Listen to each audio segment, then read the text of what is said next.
This is America in the Morning from Westwood One. Good morning, I'm John Trout. It's Tuesday, January 23rd, 2023. Here's what's coming up on America in the Morning. A make-or-break New Hampshire primary for Nikki Haley? Or do you want something new? I'm John Stolnis. Court records unsealed in an alleged affair involving Fulton County District Attorney Fani Willis. I'm Clayton Neville. With Donald Trump soon to take the witness stand, COVID concerns by a juror forced a last-minute delay on Monday. Julie Walker, New York. The Supreme Court has granted an emergency appeal from the Biden administration over the southern border. Sagar Mangani, Washington. Update on those Navy SEALs lost at sea. I'm Jessica Ettinger. On Wall Street, the S&P 500 index and the Dow each open at record highs this morning.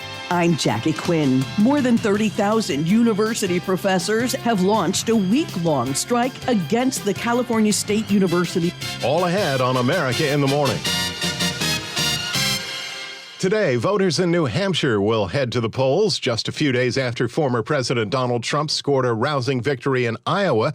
Meantime, Nikki Haley's camp is hoping for an upset to keep her underdog campaign alive. Following the candidates on the campaign trail is our John Stolnis. When you go out on Tuesday, you're going to decide, do you want more of the same or do you want something new? The former South Carolina governor and UN ambassador under Trump campaigning hard in the lead up to today's primary, trying to cut into Trump's lead. A week ago, some polls indicated that she had cut the deficit to single digits, but that was before Ron DeSantis' surprise withdrawal from the campaign over the weekend. 3 new polls out show that Trump is ahead by 19, 22, and 27 points in a head-to-head matchup. Haley, though, still trying to convince voters it's time for a change. We can't have a country in disarray and a world on fire and go through 4 more years of chaos. We won't survive it. In New Hampshire, independents can vote in either the GOP or Democratic primary. They make up roughly 4 in 10 voters there. And if Haley scores an upset, it will be due to their support. Former President Trump doing some last-minute campaigning of his own in Laconia. The radical left Democrats are supporting Nikki for one simple reason, because they know that she's very easy to beat. And you see that with the polls that just came out tonight. In the last couple days, Haley has been hitting him over comments in which she says he appeared confused, saying that she was responsible for security on January 6th, not House Speaker Nancy Pelosi. Trump's surrogate and potential running mate, Congresswoman Elise Stefanik, says the president was not confused. That isn't a mix-up.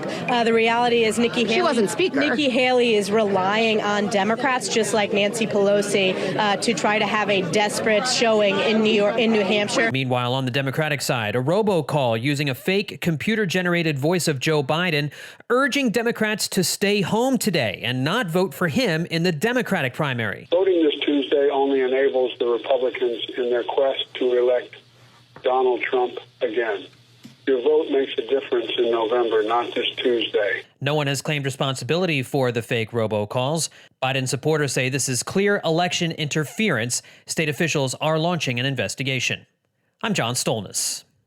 A Georgia judge unsealed a divorce case Monday tied to the Fulton County District Attorney who's pursuing charges against former President Trump. Correspondent Clayton Neville reports. The divorce involves Nathan Wade. He's a lawyer hired by Fulton County, Georgia DA Fani Willis to manage her election interference case against former President Donald Trump and his allies. It was just weeks ago that a former Trump campaign official, who's also a co-defendant in the case, accused Willis and Wade of being in a romantic relationship. Willis was subpoenaed to testify in the case, but hasn't yet. During this week's hearing, the judge unsealed the case, allowing records surrounding the alleged affair to be made public. Well, I'll tell you what, Mr. Axsom, let me interrupt you. Let me ask you just to focus on the part of the law that says the proposed opponent lacks unique personal knowledge of any matter that's relevant. Are you saying that your client lacks unique personal knowledge that could not be discovered some other way? A recent filing in the divorce case included credit card statements showing that Wade bought airline tickets for himself and Willis for trips to San Francisco and to Miami. The alleged affair is expected to potentially impact Willis's case against Trump, who's already commenting on the alleged affair. In a social media post, he said, quote, "The lovers knew I did nothing wrong, that the phone calls were perfect." That in reference to phone calls Trump had with Georgia Secretary of State Brad Raffensperger in 2020 when he was heard asking Raffensperger to find him more votes. I'm Clayton Neville. With Trump expected to take the witness stand in his sex abuse defamation trial, COVID concerns by a juror and a lawyer forced a last-minute delay. As correspondent Julie Walker reports, the former president's defamation trial involving E. Jean Carroll will be revisited today. Donald Trump was already in court, having left Trump Tower amid a few protesters. Say to the American people, loser! E. Jean Carroll was also there, arriving to supporters. But just before 10 a.m., the judge sent a juror home to take a COVID test after he got sick. The court now awaiting COVID results on all jurors after one man was sent home sick. Trump was already in court, his lawyer, Alina Habba, agreeing to the delay, also telling the judge she didn't feel well but tested negative for COVID along with her law partner. Both were exposed by one of her parents. Trump's team wants to delay his testimony until he returns from Tuesday's New Hampshire primary. But a lawyer for E. Jean Carroll, who was also in court, wants the case to go on, the judge not committing either way. Last year, a jury found Trump sexually assaulted Carroll in the 90s and defamed her, awarding her $5 million. This jury is deciding on any additional defamation damages. Julie Walker, New York. When we return on America in the Morning, nation's high court sides with Biden on the southern border after these messages.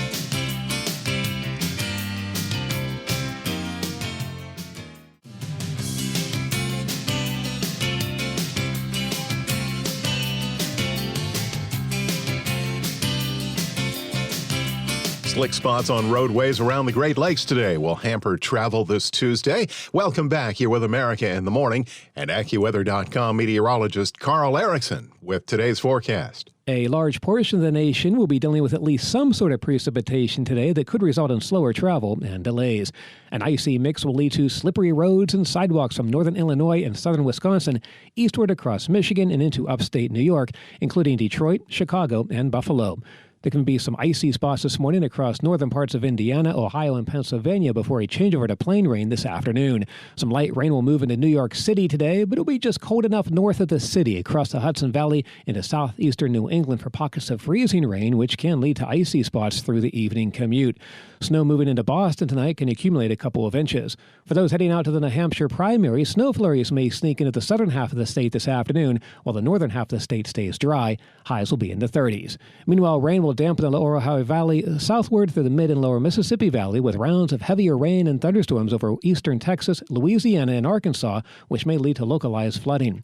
Lighter showers will dot parts of the Carolinas, Georgia, and into northern Florida. The wet weather will extend back through New Mexico and Arizona with pockets of rain with several inches of snow around Flagstaff. Showers of rain and mountain snow will fall over Idaho, Nevada, and Utah. Meanwhile, the Pacific Northwest will begin to dry out today after some lingering morning showers. Most of California will also be dry with clouds and sunshine throughout today and highs in the 60s for the most part. The northern and central plains will have cloudy skies, but also dry weather throughout the day. And that's the weather across America. In Washington, D.C. today, mostly cloudy, high 44. Meanwhile, in Houston, rain and heavier thunderstorms with a high near 70. I'm AccuWeather.com meteorologist Carl Erickson. Follow us wherever you get your podcasts, Apple, Spotify, Amazon, and YouTube. Just search America in the Morning in your favorite listening app. I'm John Trout. In a surprise to Texas, the Supreme Court has granted an emergency appeal from the Biden administration over the southern border. Washington correspondent Sagar Meghani reports on its ramifications. A divided 5-4 court will let Border Patrol agents cut razor wire Texas installed along roughly 30 miles of the Rio Grande. The wire's been part of a growing standoff at the border with Texas Governor Greg Abbott, with state officials saying agents cut the wire to help groups cross the river illegally. The administration argues the wire gets in the way of agents reaching migrants as they cross the river. It asked the High Court to step in after a federal appeals panel last month stopped agents from cutting the wire. The High Court says the cutting can continue while a lawsuit plays out. Sagar Meghani, Washington. The Defense Department identified on Monday night the 2 Navy SEALs who were lost at sea and died this month during a nighttime commando raid on a small ship carrying weapons components bound for Yemen. Special Operator First Class Christopher J. Chambers, age 37, and Special Operator Second Class Nathan Gage Ingram, age 27, were lost on January 11th when SEALs in 2 combat speedboats, shadowed by helicopters and drones, boarded a small cargo ship in the Arabian Sea. One of the sailors fell into the waters due to the rough seas, and another jumped in to try and rescue him. They were assigned to SEAL Team 3, based in Coronado, California. When we return on America in the Morning, department store chain Macy's says no to a takeover and the disappearing IPO after these messages.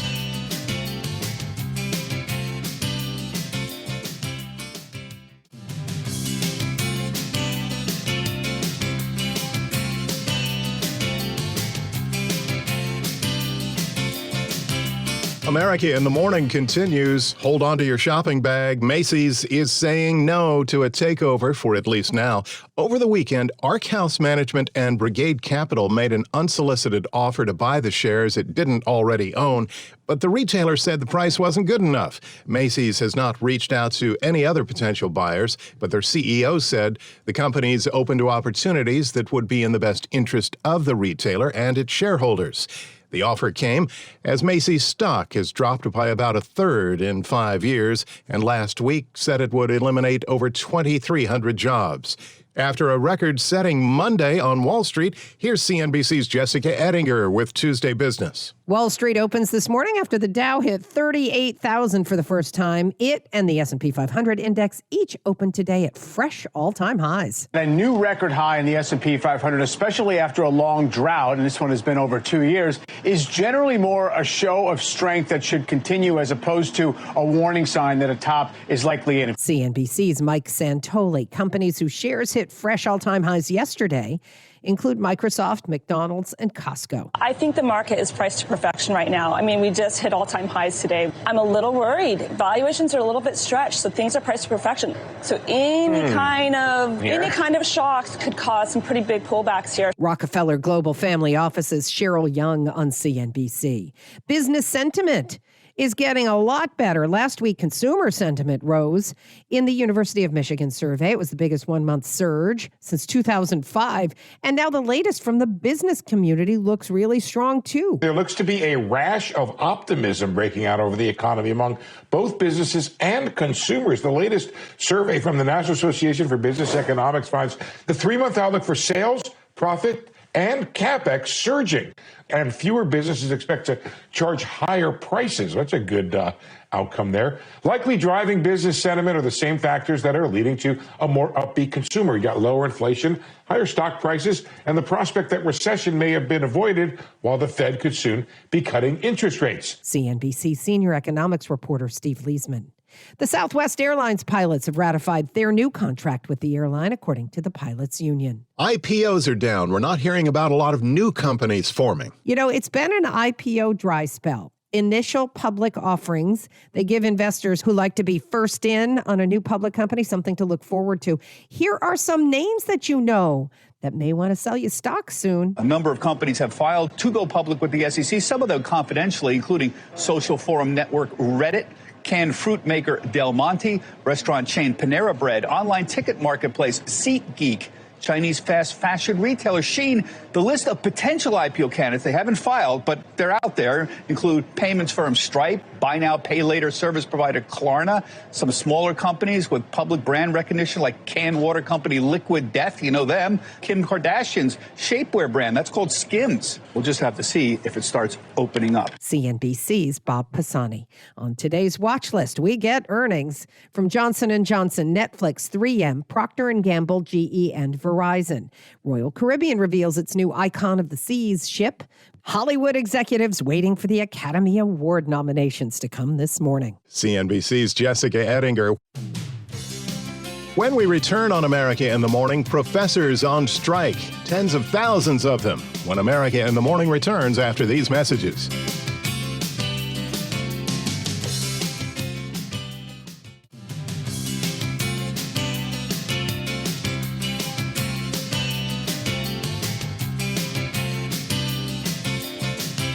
America in the Morning continues.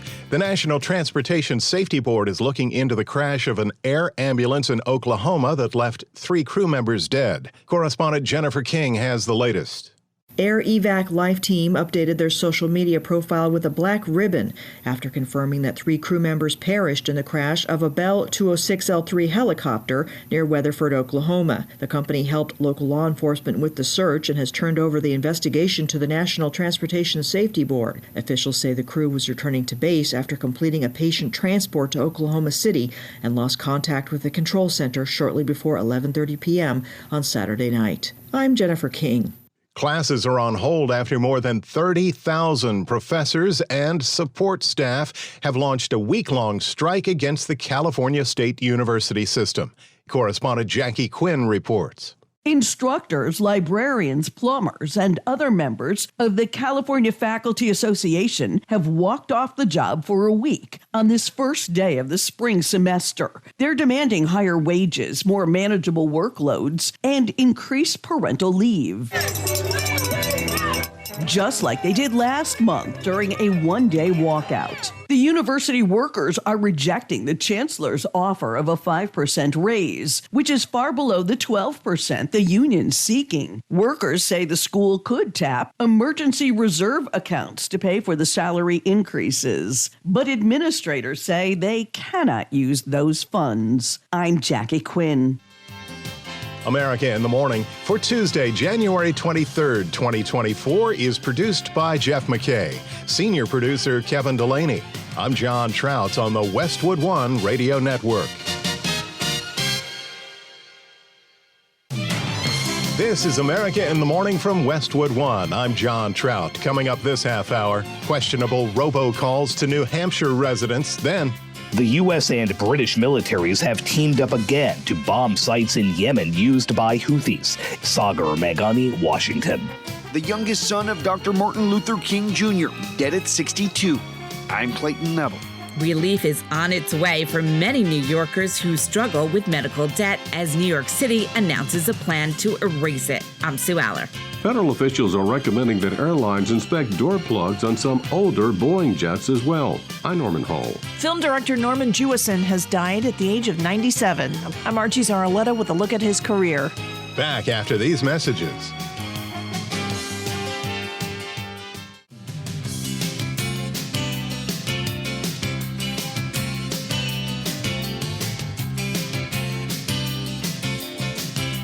Welcome back. You're with America in the Morning. Many of us would not mind a little burst of springtime air, and that's what AccuWeather.com meteorologist Carl Erickson has for us in the forecast. Much of the Midwest, Great Lakes, and interior Northeast will be dealing with an icy mix today as milder spring-like air tries to overrun these same areas dealing with bitterly cold temperatures recently. This is especially true from northern Illinois and southern Wisconsin eastward across Michigan and into upstate New York.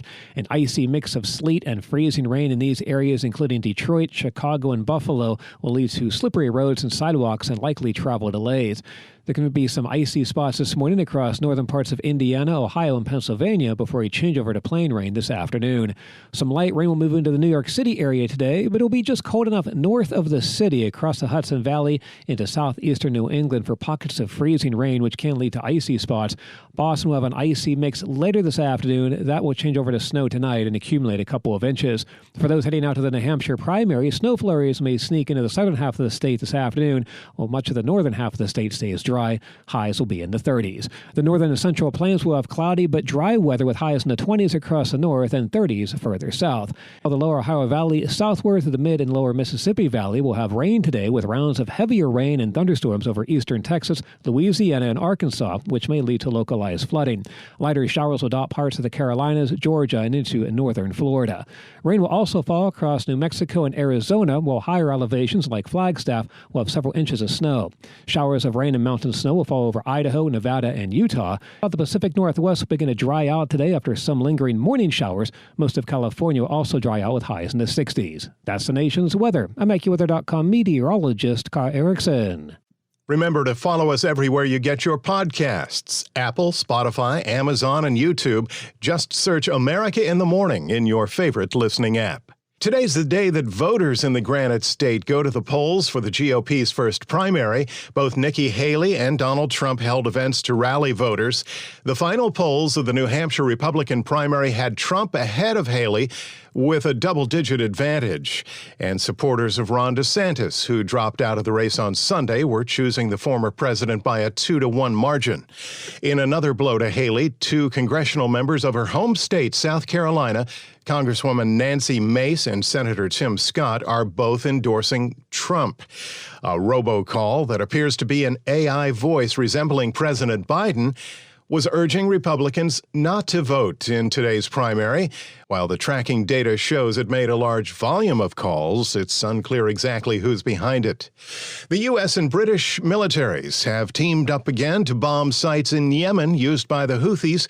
As Washington correspondent Sagar Meghani reports, the action was in an effort to stop the Iranian-backed group from attacking commercial ships in the vital Red Sea and Gulf of Aden waterways. We have a choice to keep defending our ships and our sailors and merchant traffic, and we have a choice when we have the information available to us to preempt their ability to conduct those attacks, and we'll continue to do that. It's the second time the two allies have carried out strikes in 10 days on the Iranian-backed rebels' missile launching capabilities amid months of Houthi attacks on commercial ships in the region's waters. Several officials say U.S. and U.K. warships, subs, and fighter jets took out Houthi missile storage sites and launchers. Clearly, they talked about what's going on in the Red Sea and the need for a continued international multilateral approach to disrupting and degrading Houthi capabilities. Speaking before word of the latest strikes. If you're going to scrap with somebody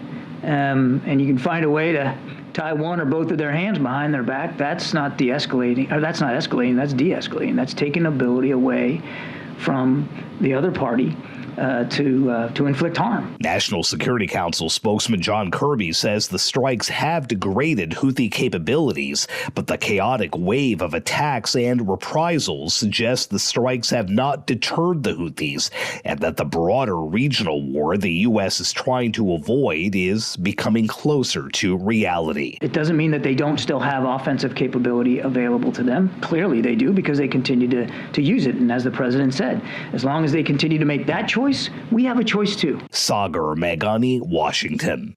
Also from the Middle East, the leaders of Hamas, who are based in Qatar, have rejected an Arab nation proposal, saying that they're against a two-state solution if one of those states is Israel. In Gaza, Palestinians displaced by intense fighting in a Hamas stronghold are now heading toward a town near the Egyptian border. As correspondent Charles de Ledesma reports, this comes as relatives of the more than 130 Israeli hostages held by the terror group stormed a parliament committee meeting to demand action on captives. Thousands flee from the southern Gaza city of Khan Yunis on Monday as the Israeli military expands ground operations into the region. Most are heading for Rafah near the border with Egypt, with some driving vehicles laden with baggage, while others simply walk with no possessions. One of the displaced, Ahmed Shurab, says, "Where do we go? This is the 17th time I've left my home. Should I go to Rafah? Rafah's all one street. What do they want from us? Do they want us to be 2.4 million in an area that cannot be more than 1 kilometre? That's less than a mile." Meanwhile, representatives of the Arab League meet for an emergency meeting over the war in Gaza and the humanitarian crisis unfolding in the region. We demand that the government do its part, bring a deal, get the deal done, and bring home the remaining hostages alive. Dozens of family members of hostages held by Hamas in Gaza rushed into a finance committee meeting at Israel's parliament on Monday, yelling, "You won't sit here while they're dying there." On Sunday night, family members set up a protest tent in Jerusalem and vowed to stay there until the government reaches a deal to free some hostages. We are demanding that they fix the failure from the 7th, and that can only start with returning all of the hostages alive.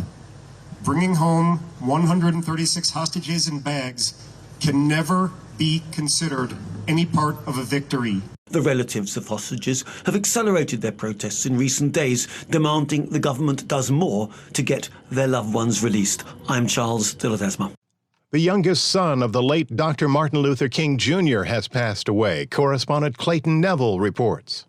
Dexter Scott King was 62 years old. His family says he died Sunday in California after a battle with prostate cancer. In a statement, Martin Luther King III said he's deeply saddened over his brother's death and described the sudden shock as devastating.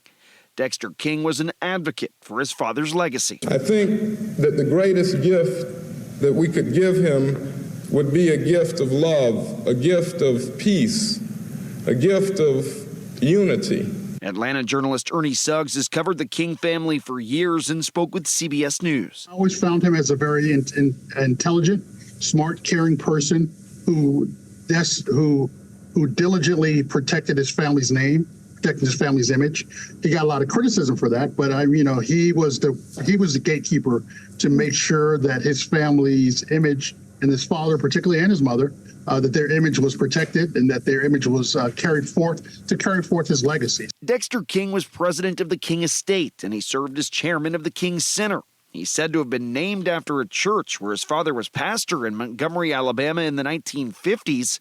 That church, the Dexter Avenue Baptist Church. I'm Clayton Neville. President Biden's push for abortion rights, and federal officials respond to the Alaska Airlines incident. Those stories and more when America in the Morning continues after these messages.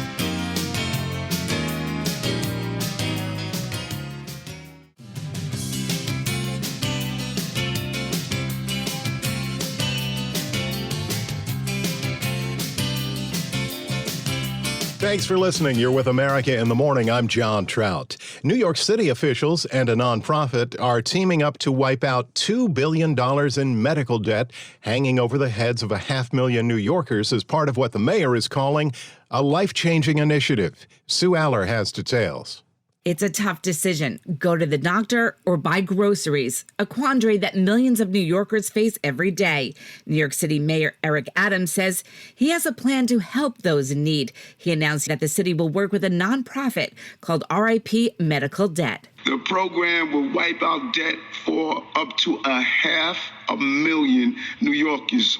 According to the plan, there is no application process. Allison Sesso, president and CEO of RIP Medical Debt, says the program is slated to erase more than $2 billion in debt over the next several years. We identify everyone that's 400% of poverty or below, or if the debt is 5% or more of their income, and then we relieve those debts. The organization buys medical debt for pennies on the dollar in bulk from hospitals and debt collectors. Drew Mahalik was hurt last year when he slipped on the ice and hit his head. It's such an enormous relief to know that my medical debt, which I received due to no fault of my own, is no longer dragging behind me like a ball and chain. New York City Department of Health Commissioner Dr. Ashwin Vasan says people with medical debt struggle. The evidence is clear that people who struggle with medical debt or to pay their health care bills are sicker, more likely to have high blood pressure, worsen mental health, and shorter life expectancy. In New York, I'm Sue Aller. The Biden administration is making a renewed push for abortion rights in this election year, with Vice President Kamala Harris touring the nation, becoming the face of their fight. Correspondent Jackie Quinn reports. This is the 51st anniversary of Roe v. Wade, the Supreme Court decision that legalized abortion in all 50 states, overturned in 2022. Vice President Kamala Harris, a year after that, warned more restrictions were coming. Extremist Republicans in Congress have proposed to ban abortion nationwide. Nationwide. But I have news for them. We're not having that. She and President Biden are holding a series of events this week, introducing new measures to strengthen access to contraception and to emergency abortion care in states where that's banned. Abortion rights are a key issue in the 2024 election. For nearly 50 years, Roe v. Wade protected a woman's right to make decisions about her own body and her own life. Then, the highest court in our land took a constitutional right that had been recognized from the people of America, from the women of America. And understand what the Supreme Court took, the United States Congress can put back in place. The Republican frontrunner Donald Trump proclaiming, "I'm proud to be the most pro-life president in American history." After his 3 Supreme Court appointees changed the balance of the court. I'm Jackie Quinn. The suspect in the killings of 8 people in Joliet, Illinois, has taken his own life after being tracked down by U.S. Marshals in Texas. Police report 23-year-old Romeo Nance shot himself when the marshals moved in on him. Police say a total of 8 people were shot and killed in 2 Illinois homes, allegedly by Nance. 7 of the dead were related, but it's unclear how or if they knew the killer. Federal officials are recommending that airlines inspect door plugs on some older Boeing jets following the January 5th mid-air emergency on Alaska Airlines when an exit door suddenly fell off in flight. Here's the latest on the story from correspondent Norman Hall. The Federal Aviation Administration recommends that airlines inspect the door plugs on certain Boeing 737s that are older than the MAX 9 jetliner that suffered a blowout of a similar panel during a flight this month. The FAA said door plugs on one older version of the 737, called the 737-900ER, are identical in design to those on the MAX 9, and some airlines have noted findings with bolts during the maintenance inspections. The FAA issued a safety alert late Sunday. As soon as possible, airlines should visually inspect 4 places where a bolt, nut, and pin secure the door plug to the plane.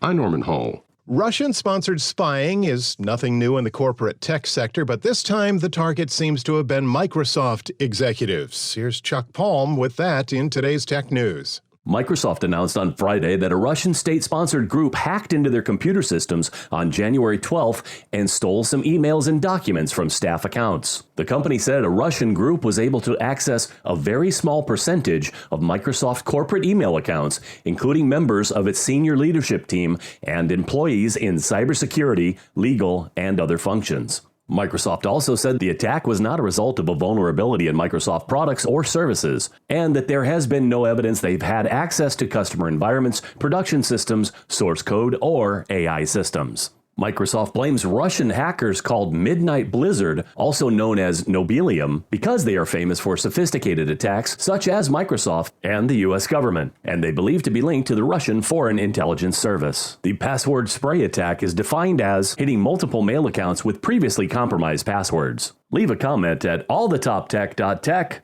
I'm Chuck Palm. Tuesday Sports on America in the Morning. Here's Robert Workman.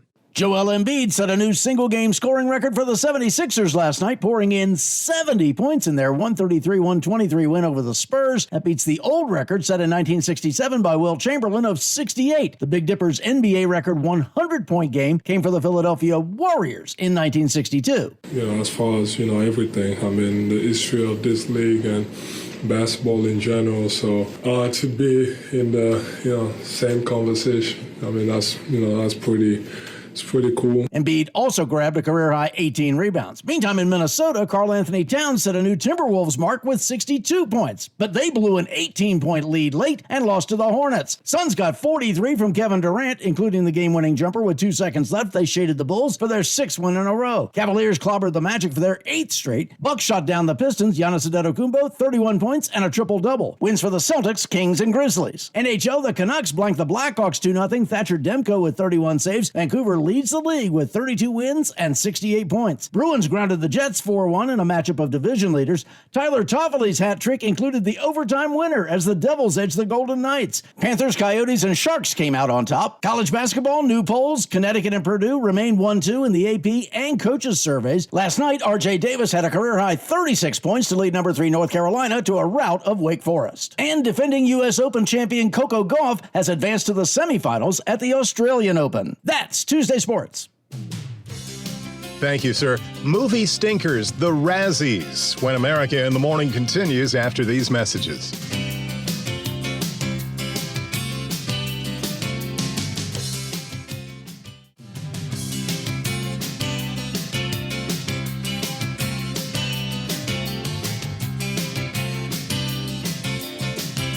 Back on America in the Morning, film director Norman Jewison, who won 12 Academy Awards and brought films about religion and justice and political and social issues, including In the Heat of the Night, Fiddler on the Roof, The Hurricane, Jesus Christ Superstar, and Moonstruck to the big screen. has died at the age of 97. Entertainment correspondent Margie Zaraletta has a look at his career. They call me Mr. Tibbs. A common theme of Norman Jewison's films was racial injustice, as he tackled in the 1967 film In the Heat of the Night. He had hitchhiked through the American South after his military service in World War II and saw segregation up close. Jewison also directed The Hurricane and A Soldier's Story with Denzel Washington. He had planned to direct a film about Malcolm X until Spike Lee and others objected to a white director making it. Are you drunk? No. Are you drunk? No. But I have a hangover. Jewison also made lighter movies like Moonstruck and The Russians Are Coming, as well as Fiddler on the Roof. I'm Margie Zaraletta. It's award season. You've seen some of the nominations for the best of 2023. And how about the worst? Here's Kevin Carr with more on this year's Razzies. While many movie fans are buzzing about this morning's Oscar nominations, some are looking at the other side of the coin, the Golden Raspberry Awards.